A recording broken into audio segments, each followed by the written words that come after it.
we doing here? I'm just doing some slugs. Okay.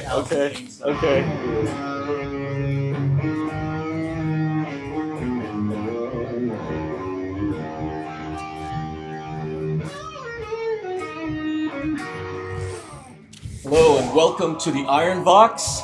Today, I have a special guest. Hang on, let me get my receipt. He's got to put his Rousey seat away first. That was my Denny's fucking receipt, dude. His Grand Slam. My senior discount. Fucking A, dude. Anyway, today I have Andy Pastore. See? I got a chance to do a project with him called BlakEarth. We did about 5 songs, and then we did an EP. We did an EP. It's like 3 years ago now. It's been 3 years. Oh my god, man! Goes quick, man. How time fucking flies, dude. But we did 3. It's been 3 years. Played some shows. What year did you actually join the band back then? It was like right after COVID, I think. It was like tail end of 2020? 2020, 2021. 2021? Something Okay. like that, like tail end of it. I remember like there was still mask action going on. I don't remember exactly the year. Yeah, right. But yeah. I definitely remember it was still It was during the COVID years. Yes, pseudo lockdowns, like at the tail end of that. Yeah, exactly. So, so we did get to play some shows. We got to record. We got to record with Billy, who is from Biohazard. Yeah, they're active again too. They're playing out. Yeah, oh, they've okay. been back together and doing their thing. Oh, nice. I actually haven't spoken to him, but it's been a cool minute. You know, but that's good that they are doing their thing. And we also got to record and then did the 5 albums and got signed with Pure Steel Records, and that went pretty much sideways. It went sideways, but at the same time, it still went well. It actually also exposed the band. You know, it exposed each musician that were involved in the music. So that was a good thing. Yeah. And we got some good reviews. You know, the album did really well for the style of music that we had going on there. Yeah. Now, in that process with BlakEarth, what was the mind frame as far as writing with Bo at the time, Bojan Josic? I think, I mean, the band was like, I think hold it up a little. Collectively, I think we were all like super influenced by like old school metal on the proggier side, like the more progressive Maiden stuff, and for me, Judas Priest, Dio, or early Dio. Okay.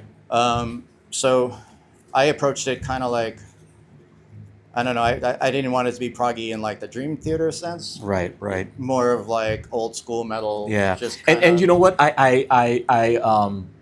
knew that right from the get-go when you came in, and you had your own style of playing. Yeah. Which is amazing to me as well. You know, and Bo's an amazing guitar player, but when you came with your own style, it just threw a wrench into the wheel. Yeah, a little bit, because I think Bo, it changed it up. Me and Bo have a lot of similar interests, and we have things where we're completely different. You know, like, right. I still like the heavier stuff. I don't mind vocals that are growly, and the heavy. I grew up listening to punk rock, and so it's all the things that Bo doesn't like. Yeah, the stuff that he doesn't like, but I also like all the things he does like. So right. It's I can appreciate Okay. really clean vocals and really meticulous guitar playing. Okay. And, so I kind of I like both schools, but I like to apply both to kind of whatever I do. You know, I like to write like that too. Okay. Now, what made you? I mean, I know you've been playing for a long time. What actually got you started into playing? The very, very, very beginning. During the Staten Island years. The Staten Island years, I'd say it was a combination of probably 3 or 4 different things. The earliest is probably Jimmy Page. Oh, okay. And Sabbath. Okay. And obviously in the writing, you get a lot of that. Wow. And then there was Maiden and Metallica for me. Okay. And Dave Murray was probably my first guitar hero. I was actually going to bring that up. My very first guitar was like a... So it wasn't Adrian Smith. It was more of Murray's style. I like the Murray style a little bit more, at least when I was a kid. Yeah. And I think his style is a little bit more laid back. Yeah, he's more in the and pocket. more in the pocket. Yeah, yeah. Adrian is a little bit more on the technical side. Right. So there was a guitar hanging on the wall. It was an Ibanez Roadstar 2. Okay. And I thought it was exactly the guitar that Dave Murray played because it was that black and white Strat looking thing. And the only criteria back then is it had a whammy bar on it. So I'm like, yeah, I'm fucking all in on that. So I got it based on that. Okay. And then it was right around the time I think Ride the Lightning came out.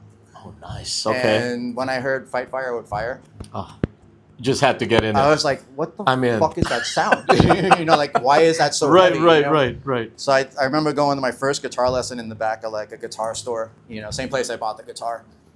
And I gave him a cassette tape and I was like, how do you make a guitar sound like that? And the guy looked at me like, so did the here's the Mel Bay book and I'm going to show you some, I'm going to show you a G. You're going to have to buy some stuff. Yeah. Yeah. I didn't even know what distortion was for probably the first 4 years or something, Oh my gosh. So what was exactly? So you just played straight out of your amp, I guess is straight what it is. Straight out of an amp. I wanted to be Randy Rhoads. No type of pedals or anything like that. No, because I didn't know anything. Wow. Was this just straight out of high school or was this during high school? In high school. In high school. And the thing is like, I know it's gonna date us and make us sound old, but there was no fucking internet. There was no now you could like watch somebody play a song and kind of like, I could do that. Isn't it crazy, Andy? How you can see gear, it's nuts. How things have changed.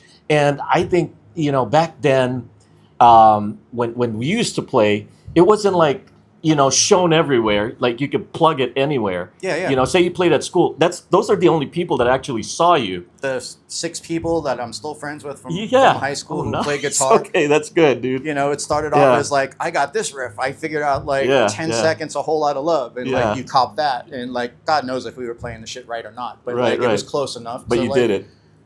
And it was just word of mouth and like whatever cheesy transcripts were in Guitar Magazine that weren't really accurate either. It was like, so you kind of like trial and error kind of figure out. So between Iommi and Page, who would you choose? Since they're both, you mentioned Led Zeppelin and Black Sabbath. Which is the sound they almost have the same. It's similar. And similar, right? The heavy. Yeah, if you're looking for like more well-rounded, I guess, and like. That would be Zeppelin, probably. It would be Zeppelin, Page, for sure. He was a studio musician. Right. Very eclectic songwriting style. And incorporated a lot of different things into what he did. Right. Iommi, though, is straight up, like... Dark. Dude, fucking darkness. He invented a genre. It's dark, it's heavy. It's not necessarily all complex, but it is, like, if you... I've seen a lot of people try to, like, emulate it. Mm-hmm. And if you're not playing kind of behind the beat and a little sludgy, and it's kind of going to be in your DNA. You know what I mean? So would you say Zeppelin was the metal or Sabbath was the metal? I never really considered Zeppelin metal. Okay. They have metal moments. Right. Like consider them more blues, classic rock. Yeah. But Sabbath was more Sabbath dark. is also rooted in blues and classic rock. And if you listen to the first album and you listen to the jams and stuff like that, that's straight up blues playing, and they essentially started as a blues band. Iommi's an amazing guitar player, and it's so weird that he has the finger story, where he's missing that one finger that he has to use a cap. Yeah, it's that they started to tune down because of that. They downtuned. Yeah, they downtuned to C# standard for everything that's on. Not the Paranoid album, not the first album, but pretty much everything beyond that was tuned down. And I guess at that point, nobody thought about down tuning, if they did, they didn't use it the way he used it. Like, he used it as a method of being heavier, I guess. Okay. I think if you were down tuning, it was just because you wanted a different sound. Page experimented with different tunings Different tunings, yeah. But it wasn't like to be heavier necessarily. It was just to get different tonal qualities. Yeah, that's true. The Iommi thing... he'll always be in my top 10. Is that why you nowadays, you did do your Black Sabbath tribute, is because you were so influenced? And Sabbath is like... And didn't do the Zeppelin. Yeah. I didn't do the Zeppelin. You decided not to do Zeppelin? At the time we did it, now there's like a, zillion bands. There's 10 cover bands on each block. It's insane. But there was no real... it's weird to say it now, but I didn't see any Sabbath cover bands. And Back I was like, in the day. I was like, fuck it, let's play Yeah, Sabbath songs. yeah, I mean, yeah. they started it. Yeah. You know. But you know, the thing about it back then is that you know, growing up in the '80s like we did, we had originals as a band, but then we did some covers to cover up the set. The thing that was funny back then, and it sounds weird to even say it, is like my Right. first band, we played some Maiden covers, we did a few covers, but we Nice. always want to just play our own stuff. Right, right. So I always had that like mindset of like, I don't know, why would you want to play other people's stuff? I mean, it's fun to play other people's stuff. Right. But to me, it's more rewarding to like write a killer More riff creative. and see it become a song and grow into its own thing, Yeah. you know? Well, I guess that's where the word artistic comes in. Yeah, You it's know, more- it makes you more of an artist than a cover. Yeah, I mean, it's not a slant on people who play covers because I still do that. But Mhm. like, it's a different type of playing mindset. You know, you're Right. trying. Well, you're not playing other You're people's trying stuff. to emulate someone else's stuff, so you're not thinking about necessarily the chord changes and Right. where I Right. should be playing at and what's going to harmonically sound better for this part. Or you know what I mean? Totally you're agree. basically just copying what Yeah. someone did. Yeah, I totally agree. Now there's an art to that. You got to capture the vibe. You got to capture the soul of it. You got to, and I think that's easier said than done. Yeah, yeah. And I think to me too, I hate to interrupt, but I think it also it depends on, you know, how many years you've been doing this, and it just comes with age Yeah. as well, you know? Yeah, I mean, it's also like I call it your musical DNA. Like it's what nice. Yeah. what's inside of you that you Right, grew up right. with and you identify Yeah. with. If you said, you know, I want you to fill in and play some Blink-182 songs, I'll play them. Well, I'm glad you came up with Sabbath and But Zeppelin, I'm not going to be and not Blink. Yeah, I'm not going to be vibing off it the same way, but I can play it. So I guess that's I get it. there's a difference. You know, the first time I even heard of Maiden was, you remember when records were in an import section? Yeah, yeah. They I were do remember Yeah, that. they were in the import section, Yeah. and the first time I ever saw a Maiden album was at, I think it was like a Pathmark or something. It was a grocery store, Wow. and my mom would go shopping, and Okay. the import section was like that big, and there'd be like Motorhead records, So you'd be looking through that. the first Maiden record, Wow. Killers, and you just stare at them like, this looks so fucking cool. It must be. It's so insane and because those are the best freaking bands you could, and they were all pretty much from the UK. yeah, it was the British invasion. You know, right? yeah. And you know, you had a couple of Sabbath records even Pop in and like, out. Yeah, they would pop in and out of that Yeah. section. And I probably stared at it for like 6 months before I actually owned it. You know, every single time Yeah, you go to that's the store. usually the case. And then you put the needle on the record and you're like, holy shit, you know, this isn't Led Zeppelin. you hear that? Yeah, exactly. You hear know, that little white noise, and then especially, you know, there's this one Sabbath song that I really love that Ozzy is "Sweet Leaf." Yeah. You know, where he coughs in the beginning, that, and then it just jumps into the heavy, and it's like, holy shit, To me, man! that's like the what the first- hell is this, That's dude? the first doom metal album ever. Or Yeah. sludge metal, whatever you want to call it. Yeah, I mean, exactly. Well, there was actually a band called Blue Cheer, which is a three-piece. around that time. And they were actually pretty heavy as well, late 60s, 69. Mhm. And they were a heavy band, three-piece band, I think from California. And they play almost like Sabbath type of stuff, you know? Yeah, I'm sure there But- were bands doing that. Yeah. It was the first one that brought it to the masses. But I think yeah. Sabbath dominated that whole... Yeah, I mean, you can even argue like Deep Purple was doing it, and you know what I mean. Like Yeah, to some that's true. to some That's degree, true. It's just not as heavy. it's just not the It- same. yeah, Sabbath brings the heaviness in the sound. Plus, you had like, I don't know, it's like 4 guys with ADD in a room together. Like Tony Iommi's doing his thing. Geezer Butler's bass lines are off the fucking off the chart. hook. Yeah, They're they're off the off the charts. hook, Bill dude. Ward was like Bill Ward was just in a- his own world, Yeah. and then Ozzy is just fucking Ozzy, you know, on top of it, you know. And Great lineup. it's like you can't that chemistry, Yeah. you know. And I dig the Dio era, and I dig other things that they've done throughout the years. Okay. But you're never going to get that chemistry Yeah, of those 4 yeah, guys yeah. that you got. The beginning Yeah. is actually The right. same thing right can though. be said for Zeppelin, you know. All these like, bands. All these bands. Yeah. The dynamic changes, you Yeah, know. Like true. the dynamic changed from the first Maiden album in Killers to Number of the Beast with Adrian Schmidt coming on board. You know what I mean? It's Right. still the same band. just Definitely just not a, the same- just different Yeah, like- and it's weird to me because the first the And Clive Burr was out. You know what I mean? that's Like, true. you know- The playing totally Right. there's between Nico, Clive on and Peace of Mind, you know. yeah, it's completely different drummers, different musicians in the Yeah. band. So it changed it didn't change the core of it, but it definitely changed the vibe. The vibe, yeah. I think. All right. So let me ask you a little bit about your life in New York. So you were born and raised. I was born in Brooklyn, and we moved to Staten Island. I want to say I was like 8. 8 years old. Well, how old are you in the first grade? I don't know. Whatever, seven, or 8. 8. Right. Whatever it is, right before the first grade. Right. That's when we moved there. And how long did you live in Staten Island? I was there Till the day you moved out here, till I guess. moved out here, more or less. I mean, there Yeah. was like I lived in Brooklyn for a time. I lived in Long Island for a minute. Long Island. Okay. And then I've been here for like 27, 28 Wow. years So now. this is pretty much your. It's almost equal now. Yeah, you know? yeah. Or, So let me ask you this, Andy. For New Yorkers, I'm surprised you don't have a New York accent. it's usually- funny because I still think I do. And then I Really? talk to someone from back home, and I'm like, "Why the fuck are you talking like that?" They're like, "Talking like what?" I'm Now, like, now, what's the difference between Staten Island, Queens, Brooklyn, Bronx? I mean, Like- is there a heavier? it's just the harshness of it, I guess. Yeah. You know, like the Bronx, you know. I Yeah. guess that right. Bronx is a little bit more harsh. Like, Right. Staten Island, when I grew up there, Uh-huh. it's pretty much like, Is it California-ish? no, not really. I mean, it was either you were Italian, you were Irish, you were Puerto Rican, or you were African American. I mean, it Right, was basically That's I didn't- basically New York, right there. that was New York growing up for me. Yeah, there yeah. was no Mexicans. I didn't know. Yeah. You know, there was- Well, it's basically. Yeah, it was just different. It wasn't as like eclectic yet. Right, you know? right. A little bit of Asian culture, but not a lot. Not a lot. Um, Yeah. What is the roughest town other than Bronx? That should be it. Well, in Staten Island, they did this thing when we went to junior high, where we went from our neighborhood to like an area where there was projects, Okay. and actually some of the Is guys, that like Harlem or something like that? no, Harlem's New York, but it was like I don't know, like Park Hill, I think was the name of it, Okay.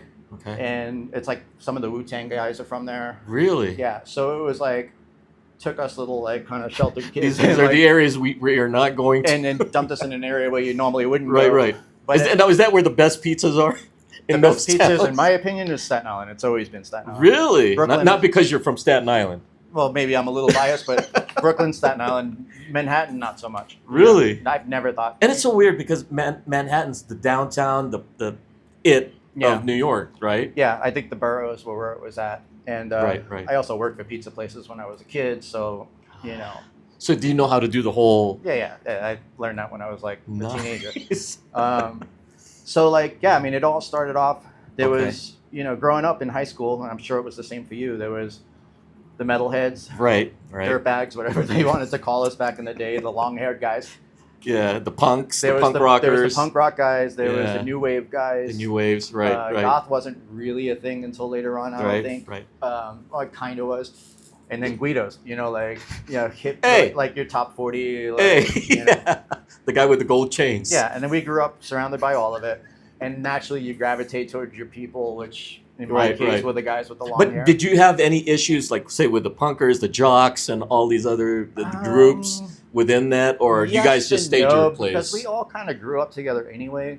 Right. So everyone kind of knew each other. They just kind of went to their clique, and there was Okay. some issues here and there, but Right, not right. like I wouldn't say anything. Nothing too radical. crazy. Yeah, it was Okay. just like So do you still keep in touch with a lot of your high school friends, or via Facebook and stuff like that. Oh, okay, Yeah. okay. I mean, like very good? I had a lot of friends growing up, and we did a lot of crazy shit. You know, like Sure you did, man. I mean, especially the Staten Island years. I mean, stuff that would get everyone arrested now.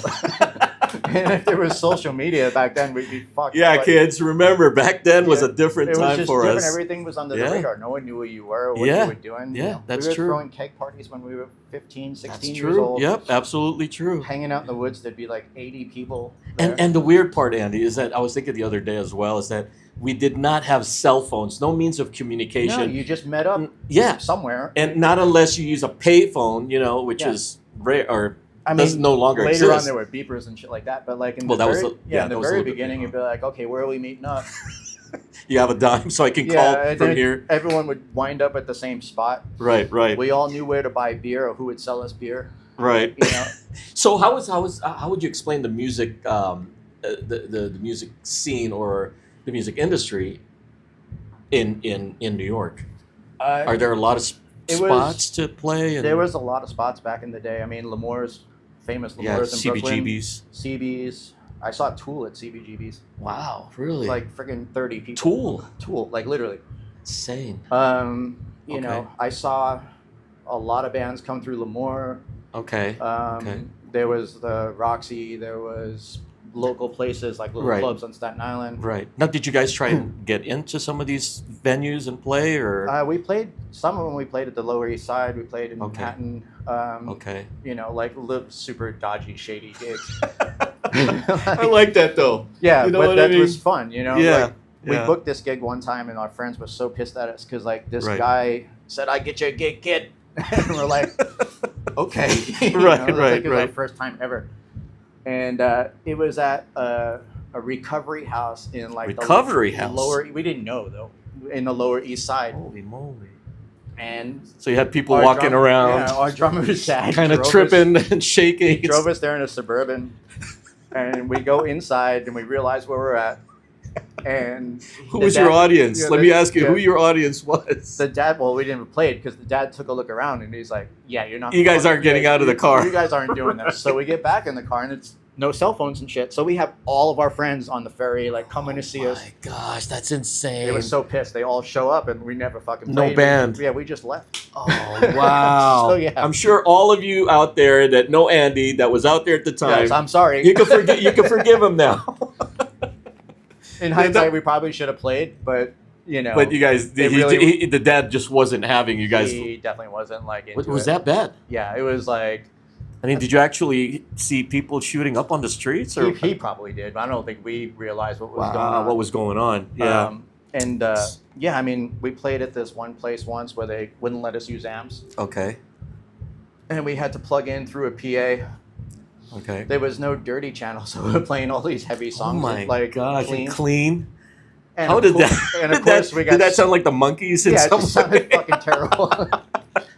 I mean, we probably Right. thought we sounded amazing, but you know, we played at like the Battle of the Bands when I was in high school. Nice. We learned how to play one when it first came out. Really? Okay. So it was like very good. You know, our big claim to fame was like we knew how to play one maybe 3 months after it came Without out. distortion. No, we had distortion. By Okay, then. at that point. Okay. You know, and again, it's all like kind of you don't know because like you don't have like amp demos to Yeah, show you like, yeah, oh, I exactly. want that kind of tone. We should be doing that. Yeah, You know, or So- that's the guitar I should get. Or Right. we didn't know. So, so what made you make the move or come to Los Angeles? What was the reasoning behind all that?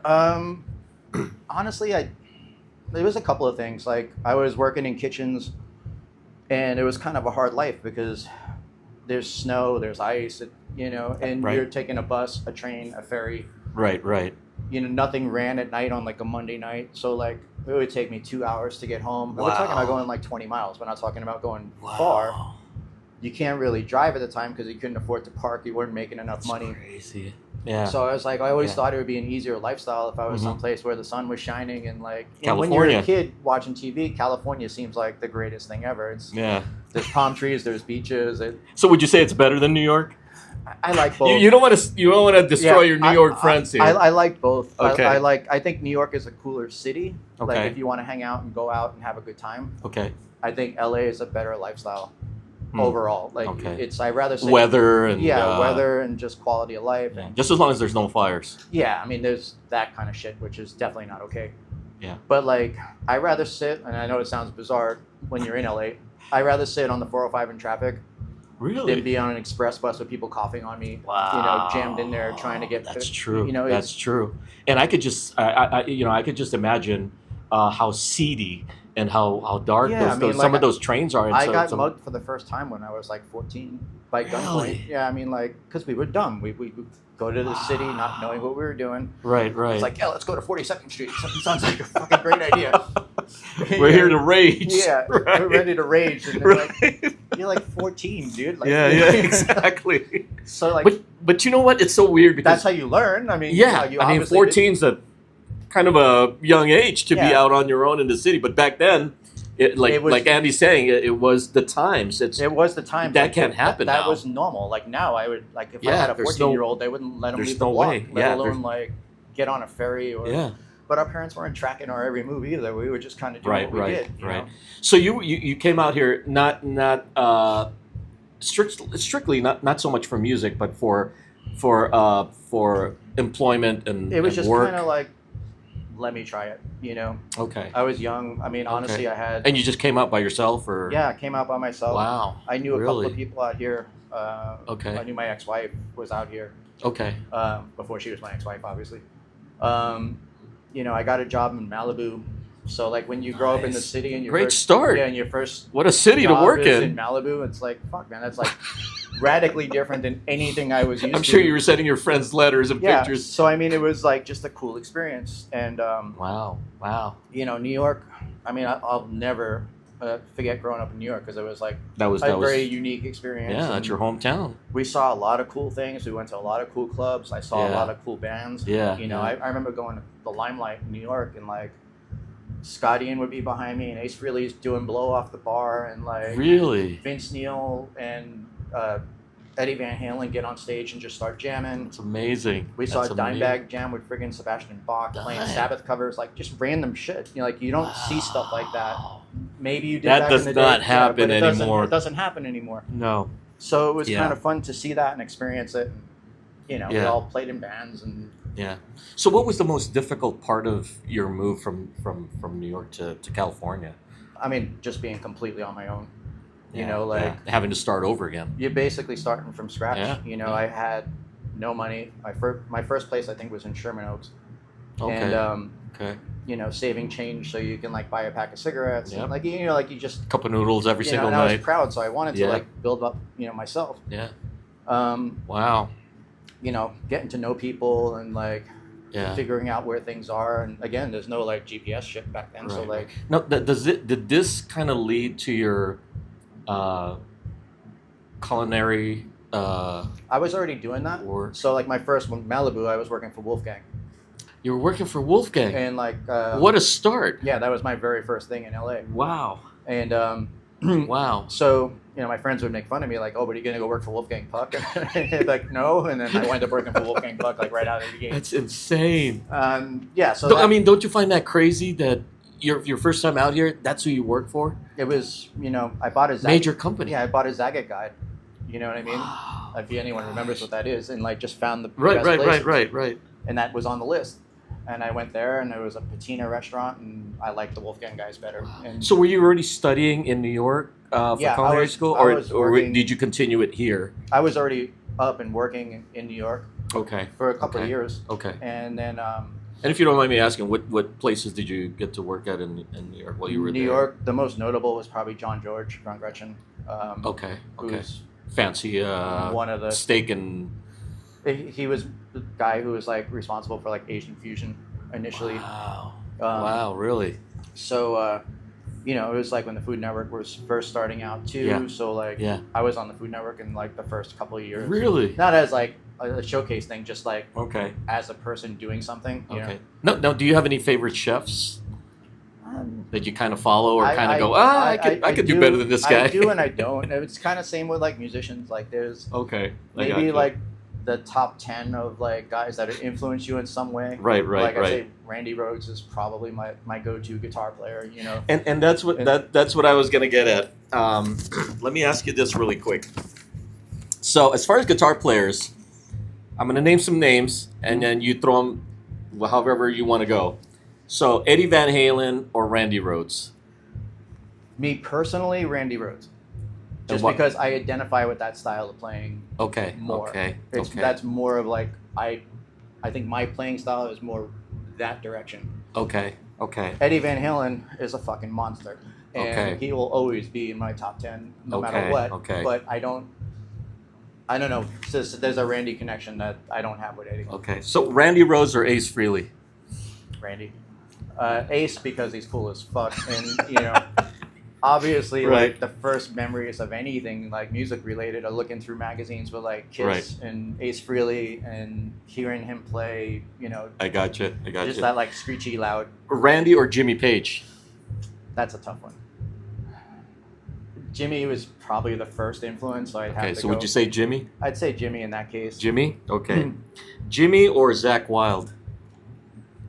Completely two different things. Right. I But who would you prefer? I think Zach would say Jimmy, so I'm gonna say Jimmy. Okay, Jimmy. Okay, good. Jakey Lee or Jimmy Page? I'd still go back to Jimmy Page. Oh, wow. But okay. Jake, I think, Okay. has gotten a fucking raw deal. I think so too. I think. He's an amazing guitar player. Yeah, man. I mean, the guy just Yeah. was groundbreaking in so many ways. And think about what he had to do. He's taken over for Randy. Yeah. You know, I mean, I know right after. Yeah, right after. I know Right Brad Gillis after. had to do the live shows, but Yeah. he actually recorded and had to like make the Well, albums. Jake did some live shows with Ozzy as well, but not, I guess, Yeah. later on. You know, I don't know what happened with the record deal thing that went down with Ozzy. I and think him it was. with Bark at the Moon. I think it was because of the circumstances. That I think Ozzy and Sharon, for what it's worth, were probably not over the Randy thing and just treated everyone probably like a hired gun. kind of like the Dio and Vivian Campbell thing. Yeah, I mean, like, Yeah. I'd say I'm Yeah. glad they at least reconciled Right. at the end, you know? Yeah. So I guess Jimmy Page still, Kerry King. Two separate styles, but who would you choose? I mean, I love fucking Slayer. I gotta admit, it's a dirty little secret. Okay. But yeah, I'd go with Jimmy Page again. Okay. Tony Iommi or Jimmy Page? I'd go with Tony just because I identify more with that Okay, style. so we leave Jimmy. we leave Jimmy now. Okay, we leave Jimmy. How about Kurt Hammett and Jimmy Page? Tony Iommi. I'd still, Kirk would pick Tony. So Okay.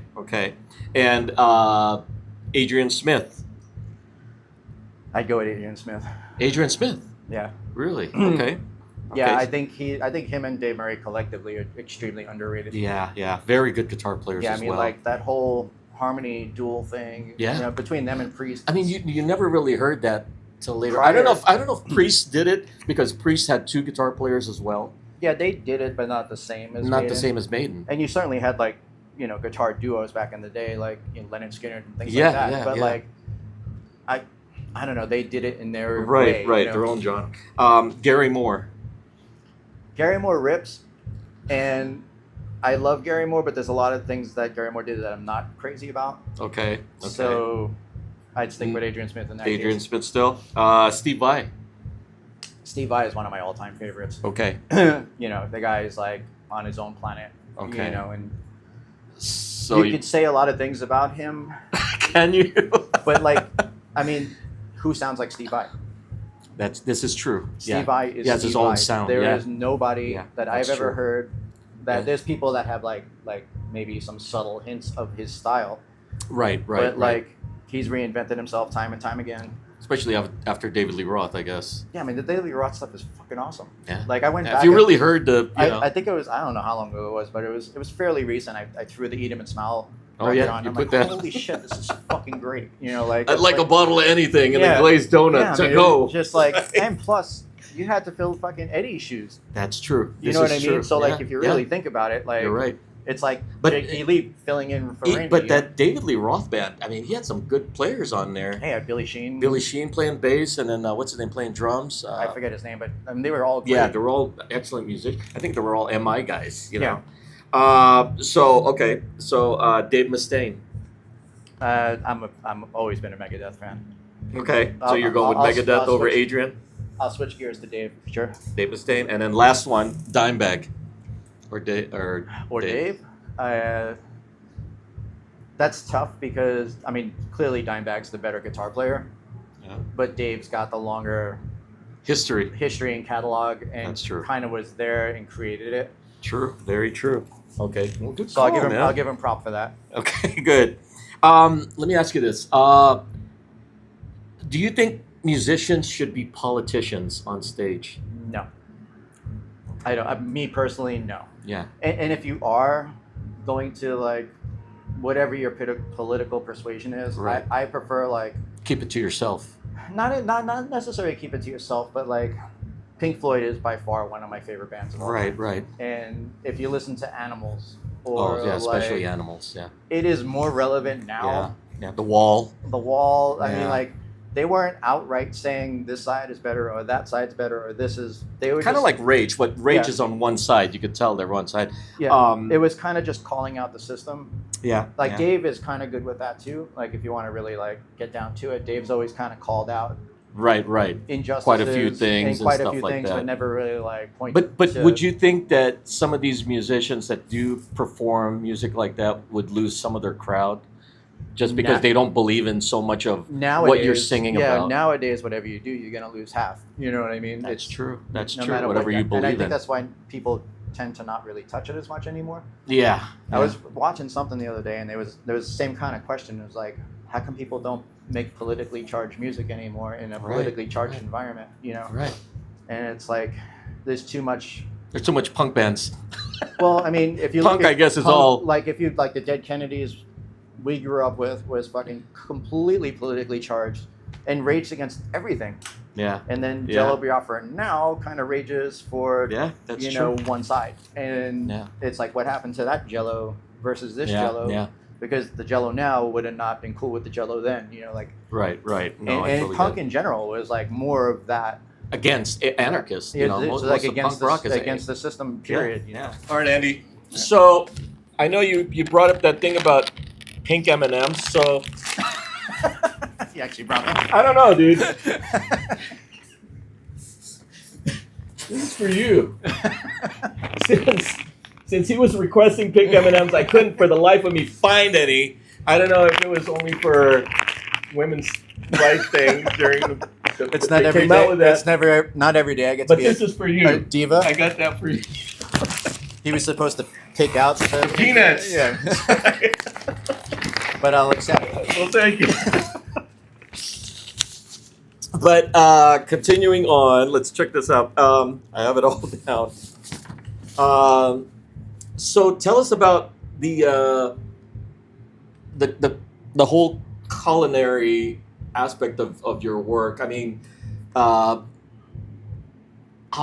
are your favorite dishes that you normally make, or does it just vary depending on the situation? It really varies because I think I mean if we're talking about that kind of thing, American chefs kind of they don't get the props they should because we have to be good at just about everything. You know, like this is true. We're my formal background is French culinary. Really? You know, Okay. then that kind of evolved into like Asian fusion, which later on evolved to just about everything, to be honest with you. And I taught for a long time, and I taught international cuisine for a long time. Wow. So wow. Now, did you is it Cordon Bleu that you? I taught at Kitchen Academy, Cordon Bleu, and Art Institute. Gosh, wow. So actually you were some chef, man. Yeah, I actually did. When are you going to invite me over for dinner? I'm getting hungry. We'll This guy is a really amazing chef. We'll have a pizza party. Okay. I have 2 pizza ovens at my house. Oh, nice. Okay. That's right. But you know, I mean, I'm the I forget what my title is. Are you the head chef? I'm the vice president of culinary. Are you kidding? Doing catering. Wow. Amazing. And it's high profile catering. We do like a lot of stuff within the industry. Okay. So I mean, we literally have to do everything. You know, like whatever it is the client wants is what we do. Right. So I mean, it could be we've done full on sushi spreads to, you know, Jamaican food to. Now, how long does you usually take to prepare something like this, say for an event? Does it just depend on the size of the event? Or? Yeah, it depends. I mean, we just were involved with the SAG Awards, and that was probably a month of planning and execution. Month? Yeah. Holy. Yeah, we were involved okay. with feeding 900 people at the show a hot meal, and we had a commercial break to do it. Wow. And, we did it in 4 minutes and 15 seconds. That's amazing. So I mean, like you have a great crew. So I have an amazing crew that works under you, yeah. And we're always in different types of. I always kind of fuck around and like it's like being a mountain climber and you think you summit and you like fuck I climbed the biggest mountain. Right. And the minute you do that, you get the knock on the door and it's like, well, hey, check this out. It's like, God. Are you fucking shitting me? What do we have to do now? How many people is this?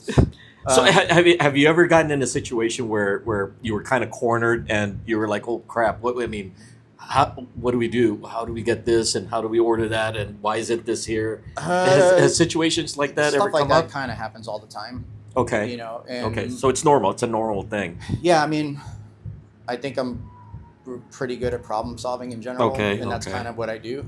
Okay. That's why you're at the position that you're at. That's why I'm in the position that I'm in, I guess. Yeah. And to me, I look at it the same way I look at music, and just in general, it's art.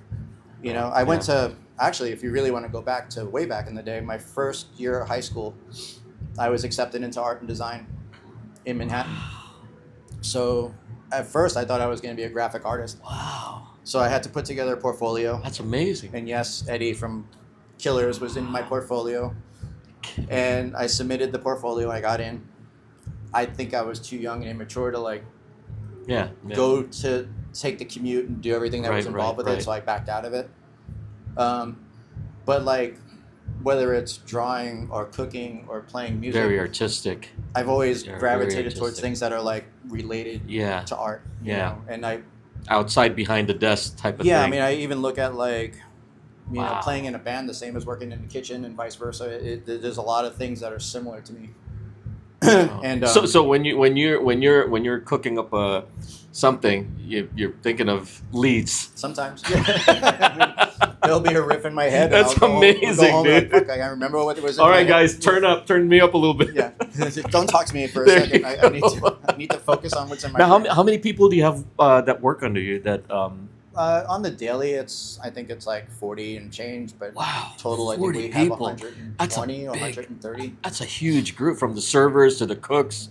Oh, it's even more if we like really get into all of that. Right. But we have crews in Dallas too. Dallas. Yeah, we're doing. We do TV shows as well. That's amazing. The Landman and right. things like that. Okay. So there's that happening simultaneous with what's happening here. Okay. Okay. And like I said, it's always, the reason I like doing it is because it's always different. You know, when you work in restaurants, which I did for most of my life. Right. It's like listening to the same record every day. That's true. It's the same You get used to it, and you get bored with it. You know. Yeah. Now, do you ever, chopping up stuff? Do you ever cut yourself or do anything crazy like that? Yes. Nowadays, I'm super, super careful with anything because I don't want to not be. Because I've seen how fast they freaking chop things up. When you're younger, you also you make more mistakes. So you have cut yourself? Oh yeah, I've put myself out of commission. I think you mentioned once that you took a finger out or something like that. Yeah, it's like, especially when you have a gig coming up, I'm always like, "Where's the cut glove?" This can't happen because I can't cut myself this week. Or burn myself or whatever. Yeah, exactly. There's been times I played shows where I feel like cut myself like right there. So it's like, oh man, you can play, but if you hit the wrong spot, you have to like double up on the tape and everything on there. You're gonna feel it. Wow. Wow. So, what are some of your favorite dishes that you actually? I know I kind of came around this again. I kind of gravitate. Everything kind of comes full circle sometimes. I grew up in an Italian family, and probably my first love was Italian food. Okay. And then I gravitated away from that for a really long time. Okay.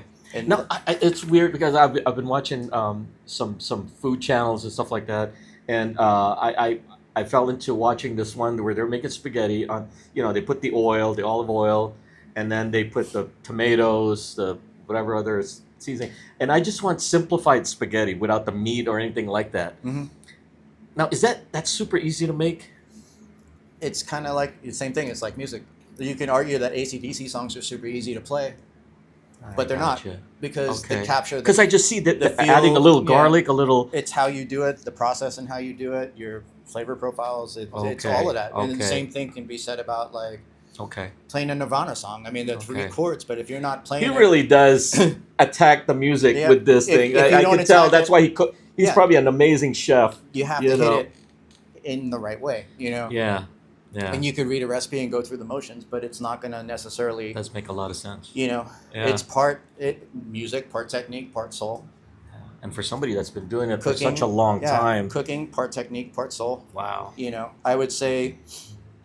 To be honest, the cooking comes a little bit more natural. Just always has for me. Yeah. I don't have to think as much. Okay. So what are the crazy things behind being the head honcho of everything that's going on? I mean, what do you mainly have to deal with, and the staff, or is it Yeah, I mean, it's like anything. everything? You're dealing with staffing issues and people doing things you never thought they would do. Okay. You ever fire anybody? Yeah, unfortunately, it's not I don't That's why I don't mess with necessarily. this guy. I'm not necessarily proud of it, but it's a necessary evil. I mean, Okay. you're dealing with multiple personalities, and Right, not all right, of them are going right. to meld. And it's so well. weird, and and then it rolls back into being in a band again. Same thing. It's a roll of the dice on who you're going to get in the band. If you don't click, it feels cold, or it doesn't feel right, Yeah, or yeah. everyone. The thing is, same thing in a kitchen or anything else creative. Right. Every person in that room is going through something different. This is true. And if in their home life. Yeah, with everything, so Yeah. maybe one night you show up and you have a friggin' migraine headache, and the other guy feels great, and you're completely off and they're completely on, and right. sometimes the sun and the moon and the stars align and everything's great. Right. And This is everyone's true. And everyone's This in is the true. same spot. And This I is think true. when you play with people, especially when you play music, I think there's more of like a Family. It's type a of thing, family, isn't but it? it's also kind of like a cosmic connection that you have with the people Cosmic. if you really think about it, all the people you've played with, Yeah. you have kind of a Connection with them that- somehow. that you won't have with anyone else. That's true. And I think that's why it boils down to also, you always go to the same musicians, say in case you want to do some sort of Yeah. project or something like that, because you already know how that person operates. You know what you don't have to start Yeah, from you know what beginning. they are. You have a relationship already. And even Yeah. if you fucking despise, like if you're Roger Waters and David Gilmour, Right. there's no denying the Right. fucking chemistry. The that chemistry those guys had. behind the music. And Totally get it. whether it was volatile or not, it created with the art it created. Yeah, you know? that's true. That's true. What kind of guitar did you bring today?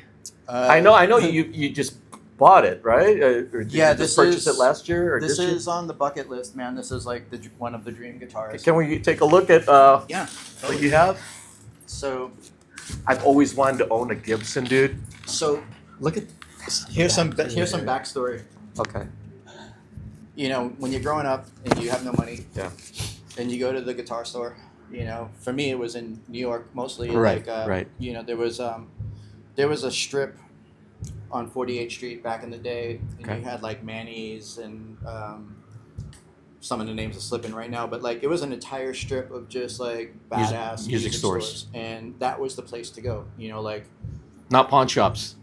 And pawn shops too, but like for us it was like the place you went to go like look at the things you couldn't buy. I got you. And I would always look at Les Pauls when I was a kid and like, fuck, I wish I could own one of those, Is it because of Jimmy Page? Absolutely. Yeah. Jimmy Page, and then many other Les Many Paul other players. guitar Then there's players, Randy Rhoads, and Right. there's a lineage of Zach. Like, it's a long list, And it was unattainable to me back in the day. Of like, fuck, I wish I could own a Les Paul, And I bought my first. Well, I had a Les Paul Junior, so I don't count that. Okay. And I had it at a time when I didn't know what I had, and traded it off for a guitar I should have never traded it off for. Well, I'm glad you didn't put stickers on it and kind of trashed it. It was like, at the time, I was like, I wanted a metal guitar. And Right. there was nothing less metal than a Les Paul, Right. Junior. Okay. Maybe nowadays it can kind of be, but back then it wasn't. It just was. Everyone's playing like Jacksons and Charvels, and, I got this weird Les Paul thing, it's got one pickup, Okay. So it wasn't really driving with what I was trying to do.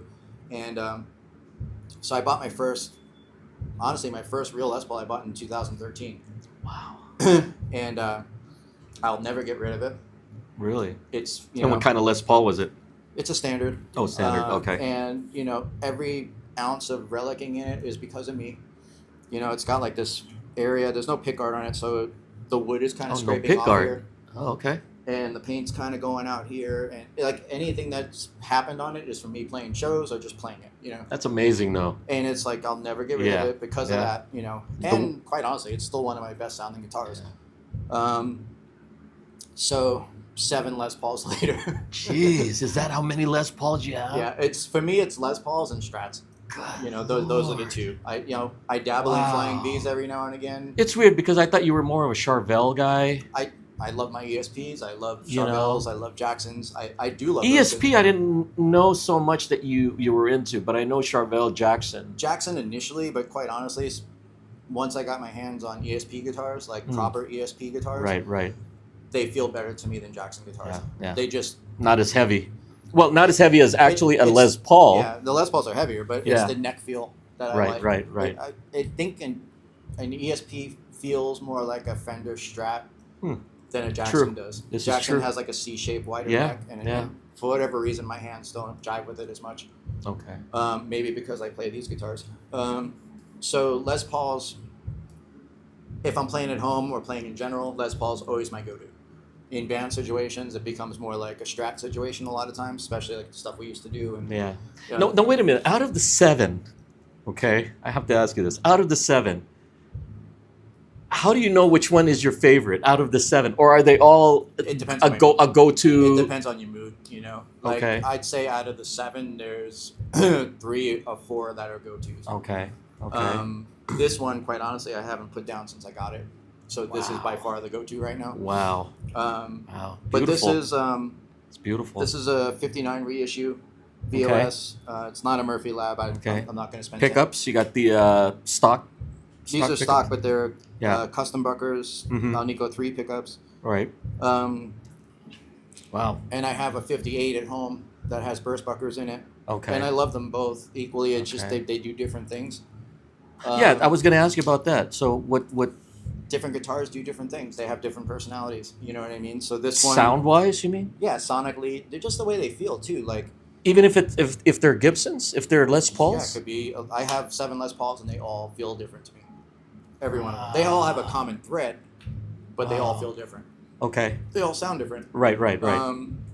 Which is, I guess, good in the sense of when you find that diamond in the rough, it's really rad Yeah, that that's you get true. it. This is true. You know, it's not like a Paul Reed Smith where like you can have 10 Paul Reed Smiths that are the same model, and they sound identical. Identical, right? And, Absolutely. You know, I dabbled in other brands like Paul Reed Smith and some of the more boutique guitarists. And this is And always... I always gravitate towards this, and it's just personal preference, you know. Wow. And I mean, they're great guitars. this one, Well, I don't know what else you can... It's a custom shop guitar, so it feels.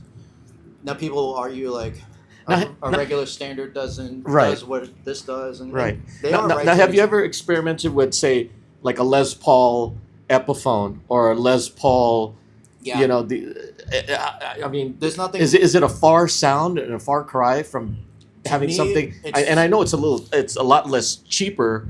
It's then- how it feels in your Okay. hands. Okay. They don't feel the same in your hands. Interesting. Sound wise, you can get really good sounds out of an Epiphone. Interesting. It's certainly fine to have an Epiphone, Right.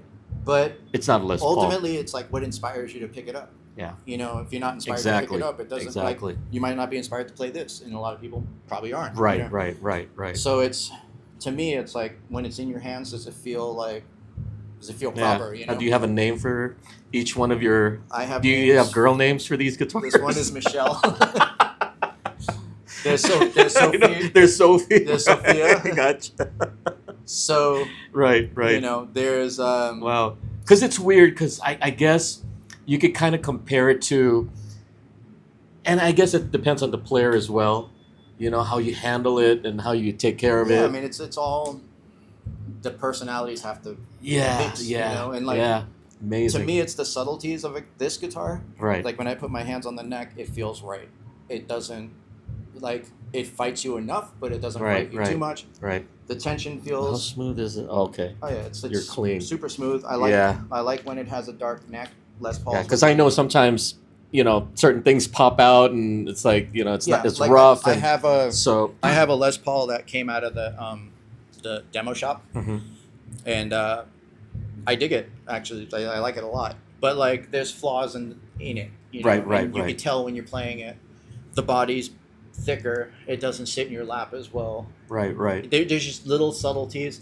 Now, if I record with this and I record with that, are you gonna know like why you didn't? Yeah, use that's what I was going to ask you. You didn't use the next. 59 on that one. Yeah, No, how you're not gonna know because I mean you're going through an amp. You're going through effects. Depending on your effects. And you know I don't know. Like arguably, is there a difference between a Squier Strat and David Gilmour's Black Strat? Like if you record with it. Yeah.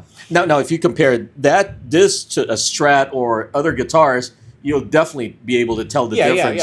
If it's huge a Strat difference. versus Les Paul, yes, absolutely. And I don't know if it's in the wood or if it's in the pickup. It's both. It's the weight, Right. pickup, the electronics play a really big part of it. Right. Strats do what Strats do, and Les Pauls do what Les Pauls do, and you don't Nice. usually Good call. have. Yeah. a cross. Now with a guitar like this, you have a little bit of a cross between, because it's almost like an angry telly. Yeah. You know, it's An angry telly. it's got the clarity, it's got the bite, right. but it's right. a humbucker pickup, and it's gonna cut through the mix, Wow. especially in the stuff we play. You know, Very good. Very single good. coil guitars are not gonna cut Yeah, through the mix. yeah. I mean, if you're playing a clean part of a song, sure, and you're recording, yeah. bust out the Strat or the telly.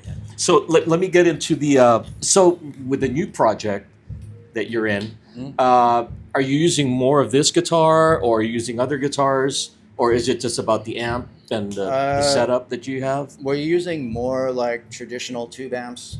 Okay. That, you know, Tube amps. Yeah, and I know gives you more of a it warm makes tone. you sound old because It's a warm tone. You know, but you get a warmer tone and it's Yeah. more alive. Yeah. Exactly. I like modeling amps too, Okay. but they're two different things. Stainless steel. You know, like a modeling amp is good for me if you're going to record something quick at home. Right. If you're playing a gig on the fly and you don't want to lug everything out. Okay. But I mean, studio. Yeah, if you're in a studio and you have the chance to be mic'd up properly, get the right sound, if you have the ability to dime out a freaking old Marshall. Right. I don't give a shit what the modeling amp is. It does not do the same thing. Really? It just does not. It feels different. It vibrates different. It's just, Okay. you know, it's alive. You know, and it's like, you know, it's almost like wild where you have to like tame it, which is kind of good and bad. Right. Whereas modeling amps, it's like they're not as expressive to me. Oh, okay. I'm sure someday they probably will be. Right. But they're not now. They're not okay. And you know, and not saying they're not good.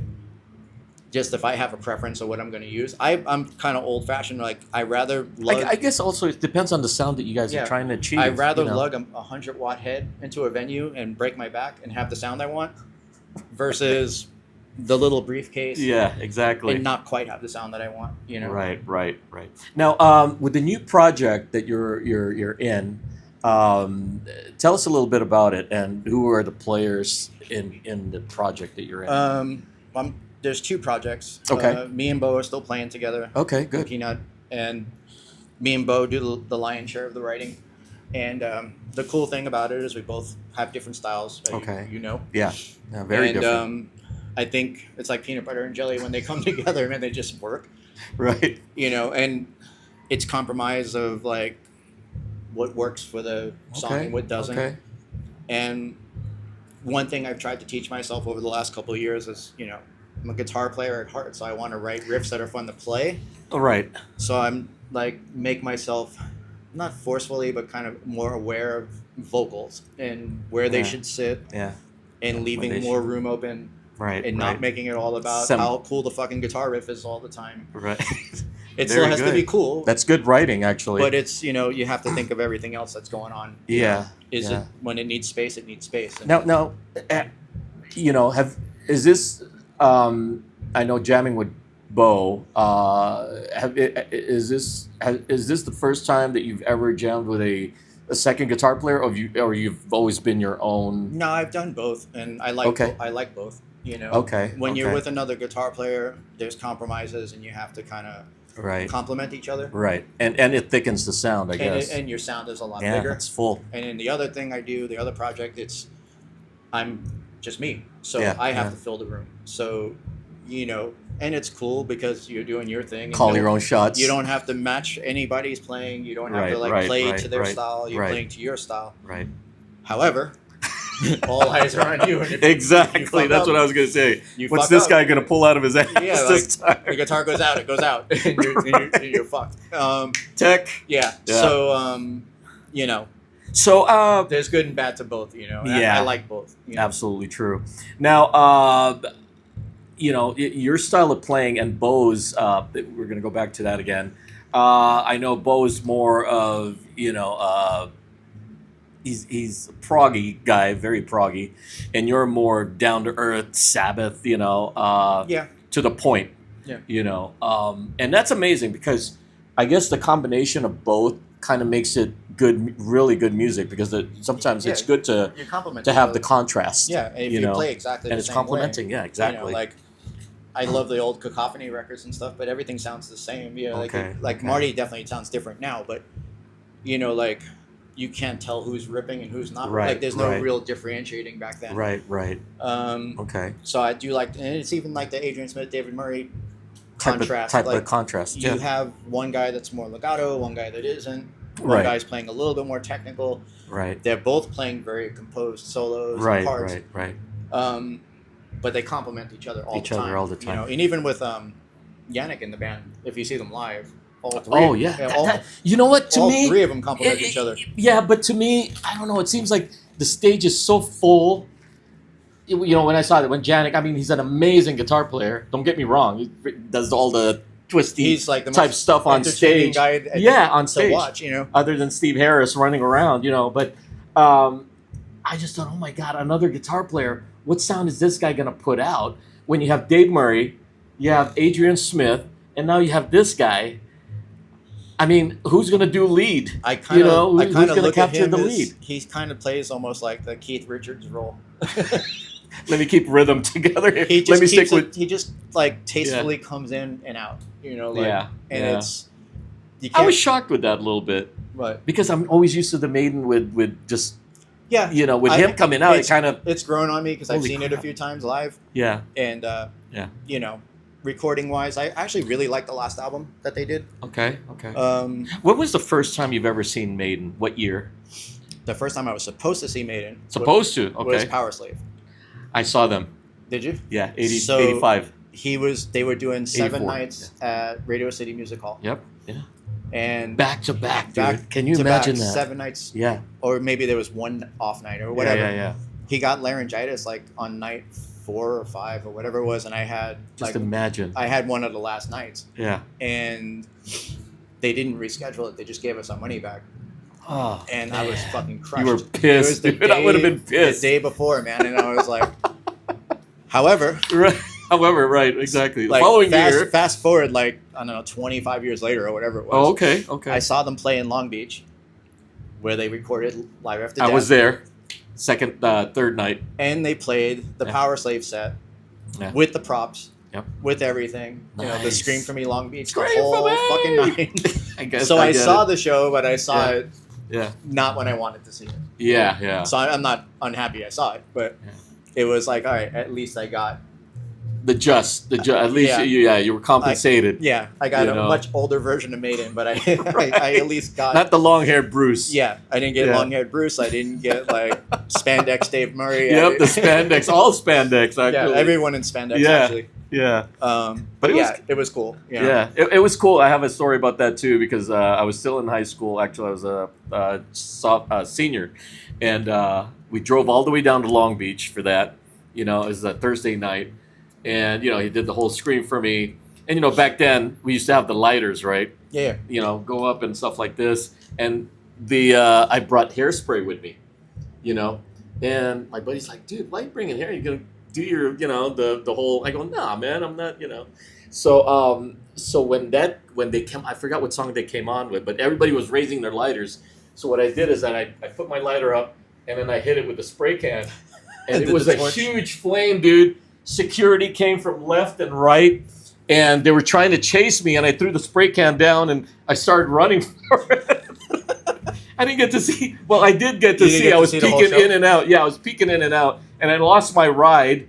I had to hitch a ride back home, you know. But it was an experience, you know. Yeah, I think Somewhere in Time was probably the first time, if I'm not, because I didn't see Power Slave. Right. I don't think I saw the Peace of Mind tour. That would have been a good one. Which would have been great. That would have been a good one. I think it was Somewhere in Time. Yeah. And I'll never be okay with the fact that they canceled. Wow. You know. Wow. Well, at least you got to see them later also on. Tickets back then were like Now, were you $20. ever a big Di'Anno fan? Like the first two albums? I dig Di'Anno, but I mean, Bruce is my guy. You know. Bruce is your go-to. And I totally dig the first 2 albums, and it totally bums me out that Paul Di'Anno died, and you know, and even Dennis Stratton. I mean. Dennis Stratton's another one. You know, I mean, he's still going too. All of them are gone. Yeah. No, he's still alive. Oh, Clive Burr. Clive Burr died. Clive Burr passed away. And I thought Clive Burr was amazing. You know. Yeah. And it's weird. He had a weird style of playing too. It wasn't your typical. He did a lot He of had the, a lot the of quick like, hi-hats. there was a lot of groove to his playing. Yeah, a you lot know? of groove. Exactly. Like swing, Yeah. Nico technically is a much better drummer, but Right. didn't have the same swing. No, that's like. So getting back with your project, the other project, I guess it's you're doing it with the two girls, Yeah, from Alison Chains. Alison Chains, Alison and Chains. Alison Chains, right? Cover band. And we're starting to gravitate towards something different now, like writing some Okay, original material. okay, It's going to okay. be more of like grungy, Oh, slower. cool. Kind of like Toolish. I don't know about Tool, but more of a I've always wanted to do a Tool thing. kind of like Stone Temple Pilots meets Alice in Chains, like a kind of in that vein. But heavier. Heavier, yeah. Heavier than that, of course. Yeah. And that's in like its infancy stages. We're just starting to kind of dabble in that. Okay. Now, who are the players in that group? It's the lineup isn't official yet. Oh, okay. But for sure, it's Okay. Caroline and Amelia. and me. Okay. So we're still kind of working out the kinks on Okay. it. And then But you guys are still doing the Alison Chains thing and we're going still to playing. play out. Yeah, we're Allison. still playing the songs. I And got stuff. you. And then the other stuff, we're in the process of recording still. Good. We're 7 songs in. Good. We 7 decided. songs. Yeah, 7 songs. That's We pretty damn decided good. to, cut it at 8. Wow. Reason The being- 1980s typical 8 songs. Well, 8 songs like back in the day, but they're Right, also back in the day. like between me and Bo, we can't seem to write a song under 5 minutes long. So at 7 songs, I think we're almost at an hour, dude. Wow. Which is a good thing. Which is good. I'm like, okay, we'll be at about 50 minutes, Yeah, 55 minutes yeah, of material. Like, yeah. I think that's good. I don't That's think we have to good. do That's 10 good. just to say. And you know what? I've heard of the Caroline. I heard some of the Alison, and she's a really amazing singer. Yeah, she's I think she can belt. She's Yeah, a great power singer. great stage She can hit presence. some high notes. She does that. I guess she does the all stage presence thing with jumping around and stuff like that. So yeah, So yeah, and it's fun. that's a very good call on that. And everyone's friends, so it's it's like back to what you said. Everyone kind of knows each other, and it's Yeah, you yeah, know, definitely. there's yeah. no weird There's no weird getting vibes to or know anything. you, like sort of thing. And that's always the crazy thing is that whenever for those of you that aren't in bands and that are trying out and being in a band, it's like I said earlier, it's always like a dice roll. You never know what you're gonna get because somebody can be cool for the first week and then all of a sudden, Or- just change up or attitudes, the playing doesn't gel, and or just the playing doesn't gel. Yeah, exactly. I exactly. went kind of I had some downtime, and I it's either Craigslist or something, and someone was looking for a guitar player, and I met up with this guy, and it was original stuff because that's all I would really be interested in anyway. And he's showing me his songs, and I'm just like, not shaking my head in front of him, but like kind of like. Like what was that? Like exactly. That doesn't really So- kind of work. You know what? I'll give you guys a call. I'll Yeah. be. So, I promise. Yeah, it was just like, I'm not doing that again without Yeah, knowing the people or knowing someone who knows them. Or Yeah, it's weird because that happened to me when I auditioned for the band Thrust. It was back in 2016. But anyway, I decided to go down. I did not know their music at all, dude. I had no clue what this band was about. So I heard some of the stuff, and I go, I don't like the way this guy sings. It's not my style. Right. Not that I didn't like it. It just wasn't my style at all. The guy was really high and kind of weird type of singing. So I was like, man, I don't know if I can do this, So I just did my own thing, and I went in, jammed. It sounded okay, So they said, okay, yeah, we'll get together, blah, blah, blah. And they never called me back, right? So I called kind of just to inquire, hey guys, what's going on? Is it going to happen or is it not going to happen? And they said, well, we're kind of contemplating with our old singer to see. And I go, okay, well, if you guys want to stick with them, I'm good. I just need to know so I wouldn't be on standstill and waiting, which I could still be auditioning. But, and that's the hardest part about auditioning, I think, is because it's uncertainty, and you don't really know what's going to happen. So luckily enough, they ended up taking me in, and we ended up playing for quite a while. But yeah, and going back to that, it does make a difference when you already know the people that you're dealing with. You know their attitudes, you know what their downfalls are, you know what they're upstream is. Yeah. So It just makes it. it just makes it a lot easier It just to makes play. it easier, you know. Yeah, And, yeah. You know, like I said, if the chemistry there, it's there. You know. So, and how long has the project been together? Which one? Any project that you're doing? recording one? Yeah, the recording project. Let's start with that one. We started last year, and I'm hoping we can have it done maybe late summer. Well, 7 songs in. That's Yeah, I You're mean, only we really one we need song shy. more, but you know, You know. there's some solos that have to be recorded. There's some bass that still has to get put Okay. down. Vocals, Okay. mixing. You know what I mean? Like if it's Yeah, you yeah. know to put it out, It's- yeah, it's gonna and take a I minute. think the best thing too is not to rush. You know, take your time. It's on, not like we're under some time restraint that Yeah. it has to happen by a because you certain really time. want the best quality. Yeah. As much as possible. And I like the fact that we're like, one song, we can use a Plexi and a JCM 800, and then Yeah. we're using a Friedman and a Soldano, and maybe we'll use a Boogie somewhere. Like, That's you know what I mean? that's totally cool, dude. Yeah, because it's you cool, you like, get the Every song kind of Yeah, has a vibe yeah. to it. You different know? vibe. And, Now with Bo, how long have you guys? I know you guys have been together for a while, but when did that project start off into? it was like maybe January of last year. Okay, We okay. took riffs and like kind of like how we always do it. Like he has something, he'll send it to Okay, me. I have something, I okay. send it to him. Okay, Sometimes it's a complete song. okay. Sometimes it's not. So are you guys going Um, into the studio anytime soon to record as well, or Probably in the next couple months. a couple of months? Okay, good deal. But yeah, it's like, it's maybe sometimes Bo has like the verse and the chorus, and I Okay, okay. have a cool intro, or vice versa, or Very cool. I have a complete thing, and Yeah, we yeah. might change it a little bit when like you can have a complete song and think it's done, Yeah, and then you put drums to it, and you're like, oh wait, well we can do this, and then it's not done. Changes like, up. Yeah, It changes up. Everything Yeah, it kind of depends. evolves slowly into what it becomes. right. And there's no silver bullet to it. It's just kind of Cool. trial and error. And Now, who that's- does? Are you guys equal in writing, or who does most of the writing?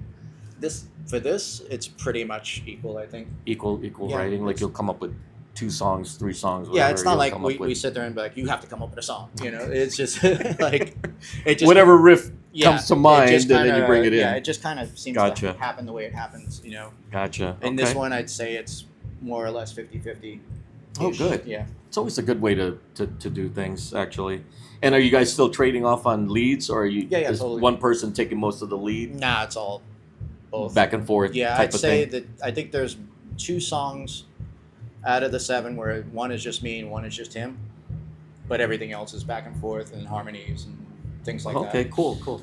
All right, so I would love to hear what this guitar would sound like. Actually, not would sound like. So if we could just plug in, and then maybe we could Yeah, do I'll some. do a quick sound sample. Okay. Sounds good, alright. So what are we doing here? I'm just doing some sludge. Okay.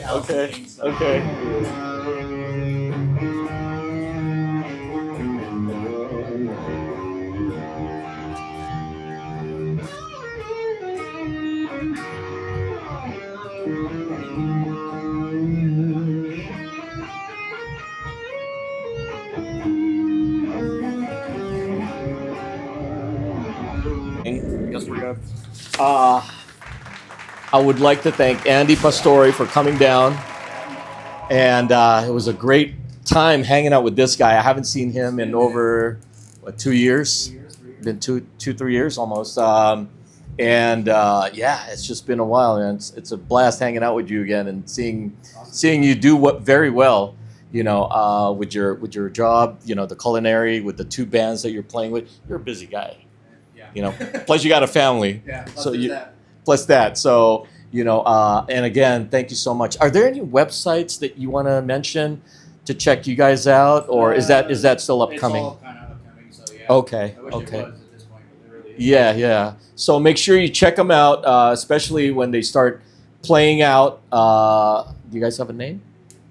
No name yet, but still, once they come out. But when they come out with a name, make sure you tune in, to their music, and it's amazing music that they're going to be coming out with, and whole new lineup, and just check them out. Awesome. So thank you again, Andy.